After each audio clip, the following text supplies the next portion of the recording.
સાંઈ રામના આખા સાહલા રામ રામ. પરમ પિતાનું પ્યારું સંતાન એટલે દંડકારણ્ય, આપણું ડાંગ. પ્રકૃતિએ જેને અનુપમ સૌંદર્ય અને હરિયાળી દિલ ખોલીને આપી છે, એવા ડાંગના કુદરતી ખોળે હું ઊભો છું. જ્યાં નજર કરું ત્યાં વાદળ સાથે વાતો કરતા ડુંગરાઓ અને ખળખળ વહેતા ધોધ છે.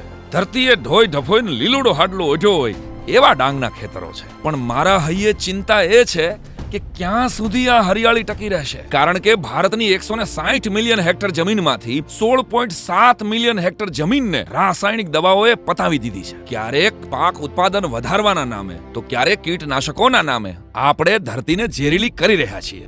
જે રીતે અત્યારે આપણે ખેતી કરી રહ્યા છીએ એ રીતે જ જો આંધળું અનુકરણ ચાલુ રાખ્યું તો નક્કી એક દિવસ ઘરે ઘરે કેન્સર જેવા જીવલેણ રોગના ખાટલા હશે. અને મારી વાત ખોટી નથી, એમાં જરાય અતિશયોક્તિ નથી. તમને ગૂગલ કરી લેવાની છૂટ. એક સમયે સૌથી વધુ પાક ઉત્પાદન કરનાર પંજાબે જમીનમાં એટલી દવાઓ નાખી કે આજે ત્યાં કેન્સરના દર્દીઓથી ભરેલી આખી ટ્રેન ચલાવવી પડે છે. પ્રકૃતિ પ્રેમના પાટેથી જે હેઠે ઉતરી જાય એને આવી ટ્રેન ચલાવવી જ પડે. મને નથી ગમતું છતાંય કહેવું પડે છે કે રસાયણ આધારિત ખેતીથી પાકેલો એક દાણો ભારતની આવનારી પેઢીને નમાલી, માય કાંગલી અને રોગિષ્ટ બનાવશે. મને સાંભળનારા ગુજરાતના દરેક ખેડૂતને પૂછું છું, દિલ ઉપર હાથ રાખીને જવાબ દેજો કે તમારા દાદાએ જેવી સમૃદ્ધ અને ફળદ્રુપ જમીન તમને આપી હતી એવી જમીન તમે સાચવી શક્યા છો? તમારા દાદાએ તમને આપી હતી એવી જમીન તમે તમારા દીકરાને નહીં આપી શકો, આ વાતનો તમને વસવસો નહીં થાય? જેને ખેતી નથી એવા વડીલો તમારા દિલને પૂજજો કે બાળપણમાં ફળો અને શાકભાજીનો જે સ્વાદ તમે ચાખ્યો તો એવો આજે સહેજ પણ છે? કોણ ચોરી ગયું શાકભાજીના સ્વાદને? કોણ ચોરી ગયું પાકના પોષક તત્વોને? કોણ ચોરી ગયું જમીનની ફળદ્રુપતાને?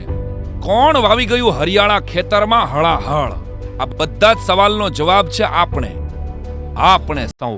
ભૂલ આપણી છે અને સુધારવાની પણ આપણે જ છે. હવે સમય પાકી ગયો છે પ્રકૃતિ તરફ પાછા વળવાનો, પ્રાકૃતિક ખેતી તરફ કદમ ભરવાનો. રાષ્ટ્રને પ્રાકૃતિક ખેતી તરફ વાળવાના વડાપ્રધાન શ્રી નરેન્દ્રભાઈ મોદીના સંકલ્પને સાકાર કરવા માટે કટિબદ્ધ છે ગુજરાત. ગુજરાત સરકારે શરૂ કરી છે એક લીલીછમ ચળવળ. શરૂ કર્યું છે ગુજરાતની જમીનને ઝેર મુક્ત કરવાનું અભિયાન. અને આ અભિયાનના શ્રી ગણેશ થઈ રહ્યા છે એ ધરતી પર જે ધરતી ઉપર ભગવાન શ્રી રામે પગરવ માંડ્યા છે. જે ધરતી ઉપર ભક્ત શબરીએ ભગવાન શ્રી રામને મીઠા બોર ચખાડ્યા છે. એ જ ધીરજથી ડાંગનો વનવાસી ખેડૂત સમગ્ર વિશ્વને પ્રાકૃતિક ખેતીના મીઠા ફળ આપવા માટે સંકલ્પબદ્ધ થયો છે. ડાંગનો પ્રત્યેક ખેડૂત ડુંગરદેવ, મોરદેવ, ઝાડદેવ, પાનદેવ, નાગદેવ, હનુમાનજી મહારાજ અને માં માવલીની સાક્ષીએ કહી રહ્યો છે કે અમે ડાંગની ધરતીમાં દવારૂપી ઝેર નહીં નાખીએ, કારણ કે મારું ડાંગ પ્રાકૃતિક ડાંગ.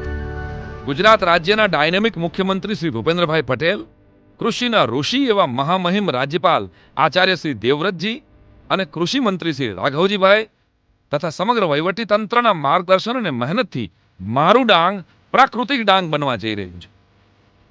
ડાંગનો વનવાસી ખેડૂત પ્રાકૃતિક ખેતી કરીને પોતાની જવાબદારી નિભાવે છે. હવે વારો છે આપણા સૌનો ઓર્ગેનિક ઉત્પાદનોને પોંખવાનો, બિરદાવવાનો, વધાવવાનો અને ડાંગની વસ્તુઓ તથા ધાન્યને ખરીદવાનો. આવો ડાંગને બિરદાવીએ, પ્રાકૃતિક ખેતીને આગળ વધારીએ. આપણું ડાંગ પ્રાકૃતિક ડાંગ.